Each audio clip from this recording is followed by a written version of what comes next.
श्री स्वामी समर्थ.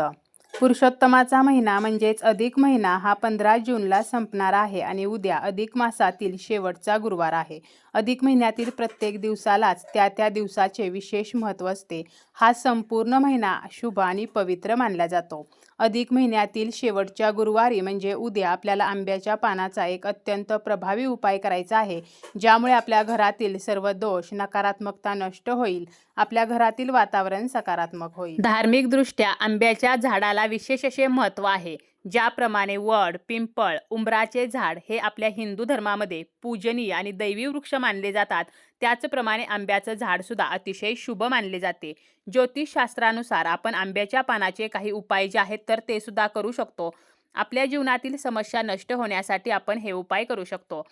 पैसा येत नाही, आर्थिक समस्या आहेत, आलेला पैसा टिकत नाही, त्याचप्रमाणे पैसा खूप येत आहे परंतु वायफळ खर्च वाढत आहेत, कर्ज काही केल्या फिटत नाही, बाहेर पैसे अडकलेले आहेत जे परत मिळत नाहीत, घरातील मुलांची लग्न जमत नाहीत, मुलांची प्रगती होत नाही किंवा मुलांचा किरकिरेपणा, हट्टीपणा कमी होत नसेल, लहान मुले जी आहेत तर ती खूप हट्टीपणा करतात, आपल्या पतीची प्रगती होत नसेल, जर व्यवसाय असेल तर व्यवसायामध्ये मनासारखा फायदा होत नसेल, घरातील कलह, किरकिर, मतभेद जे आहेत तर ते कमी होत नसतील तरी सुद्धा हा उपाय प्रभावी ठरू शकतो. आपल्या घरातील जे सततचं आजारपण आहे तर ते नष्ट होण्यासाठी, वैवाहिक समस्या, वास्तुदोष, तर यासाठी सुद्धा आंब्याच्या पानाचा उपाय जो आहे तर तो आपण करू शकतो.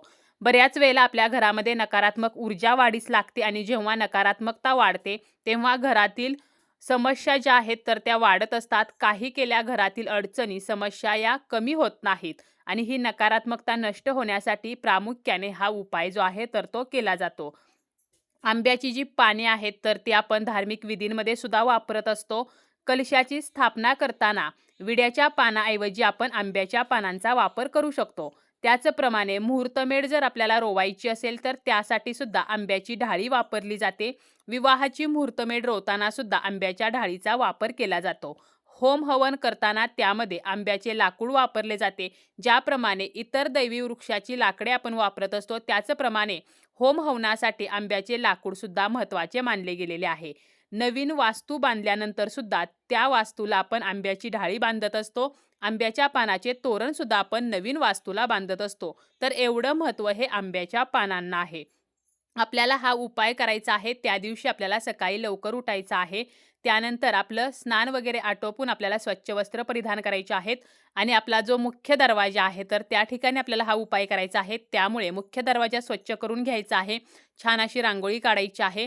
आपला जो उंबरठा आहे तर त्याला हळदीचं लेपन करायचं आहे. मुख्य दरवाजावरती आपल्याला कुंकवाचं स्वस्तिक चिन्ह काढायचं आहे. त्यानंतर आपल्याला हा उपाय जो आहे तर तो करायचा आहे. उपायासाठी 11 आंब्याची पाने आपल्याला घ्यायची आहेत.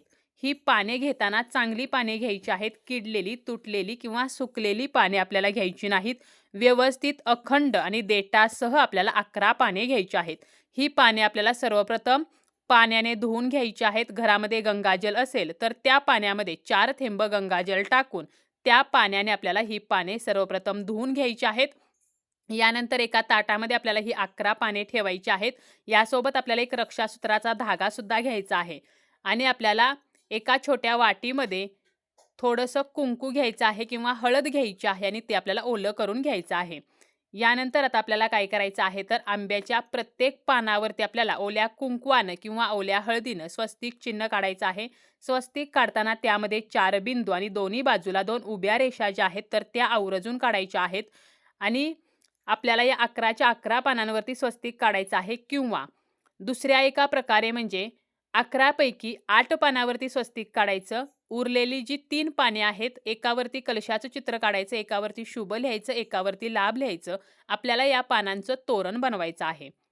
आता जर 11च्या 11 पानावरती आपण स्वस्तिक चिन्ह काढलं तर या पानांचं तोरण आपण बनवू शकतो आणि जर तुम्ही शुभ लाभ, कलश तर हे सुद्धा तुम्ही त्या तोरणामध्ये घालणार असाल तर मग काय करायचं, रक्षासूत्राचा जो धागा आपण घेतलेला आहे तर त्यामध्ये अगोदर आपण स्वस्तिक काढलेली 4 पाने बांधायची, त्यानंतर शुभचं पान बांधायचं, त्यानंतर कलशाचं पान, त्यानंतर लाभ लिहिलेलं पान आणि त्यानंतर उरलेली स्वस्तिक काढलेली 4 पाने. तर असं हे तोरण आपल्याला तयार करायचं आहे आणि आपला जो मुख्य दरवाजा आहे तर त्या मुख्य दरवाजाला हे तोरण जे आहे तर ते लावायचं आहे. यामुळे काय होतं तर सर्व नकारात्मकता जी आहे तर ती नष्ट होत असते आणि हे तोरण बनवताना आपल्याला श्रीहरी विष्णू, माता लक्ष्मी यांचं स्मरण जे आहे तर ते करायचं आहे. तुम्ही लक्ष्मी मातेच्या मंत्राचं पठण करत जरी हे तोरण बनवलं तरीसुद्धा चालेल. हे तोरण आपण जेव्हा मुख्य दरवाजाला लावतो तर तेव्हा जी काही नकारात्मकता आहे तर ती नष्ट होत असते. जी काही आपल्या घरामध्ये ऊर्जा येत असते, मग ती सकारात्मक असो किंवा नकारात्मक, तर ती मुख्य दरवाजातूनच आत येत असते. म्हणून आपल्याला मुख्य दरवाजावरतीच हे तोरण जे आहे तर ते लावायचे आहे. ज्यामुळे माता लक्ष्मी जी आहे तर ती सुद्धा आकर्षित होणार आहे. कारण आपण जर स्वस्तिक हळदीने काढलं तर माता लक्ष्मीला हळद जी आहे तर ती आकर्षित करत असते. त्याचप्रमाणे कुंकू जे आहे तर याला सुद्धा धार्मिकदृष्ट्या खूप महत्त्व आहे. तर हे तोरण लावल्यामुळे माता लक्ष्मी सुद्धा आपल्या घरामध्ये आगमन करते. त्यासोबतच जर काही नजरदोष असतील, वाईट बाधा असेल तर ती सुद्धा नष्ट होते. आणि 2 ते 3 दिवस हे तोरण राहू द्यायचं आहे आणि त्यानंतर हे काढून टाकावे. कारण सुकलेले जरी आपण तोरण ठेवले तरी सुद्धा नकारात्मकता वाढू शकते. म्हणून आपल्याला हे तोरण 2 ते 3 दिवसानंतर काढून एखाद्या झाडाखाली किंवा निर्माल्यामध्ये टाकायचे आहे. तर अशा प्रकारे अगदी साधा सोप्पा असा एक उपाय आपण करू शकतो. त्यानंतर दुसरा उपाय आहे तो म्हणजे 11 आंब्याची पाने आपल्याला घ्यायची आहेत आणि या पानांना आपल्याला मध जो आहे तर तो लावायचा आहे. आणि आपल्याला ही पाने शिवलिंगावरती अर्पण करायची आहेत. ज्या ठिकाणी अशोक सुंदरीचं स्थान आहे, तर त्या ठिकाणी आपल्याला ही पाने सर्वप्रथम म्हणजे लावायची आहेत आणि त्यानंतर शिवलिंगावरती अर्पण करायची आहेत. कारण कोणतीही वस्तू जेव्हा आपण अशोक सुंदरीच्या स्थानावरती अगोदर चिकटवतो आणि त्यानंतर शिवलिंगावरती वाहतो, तर त्यावेळेला आपल्या कोणत्याही इच्छा महादेव पूर्ण करत असतात. या उपायामुळे सुद्धा आपल्याला जर व्यवसायामध्ये यश मिळत नसेल, तर ते यश मिळेल. आपल्या व्यवसायाची भरभराट होईल. त्याचप्रमाणे घरामध्ये सुख-समृद्धी येईल. तर असे हे 2 उपाय आहेत. दोन्हीपैकी कोणताही एक उपाय जो आहे, तर तो आपण करू शकतो. अतिशय प्रभावी उपाय आणि प्रत्येकाला करता येणारा असा हा उपाय आहे.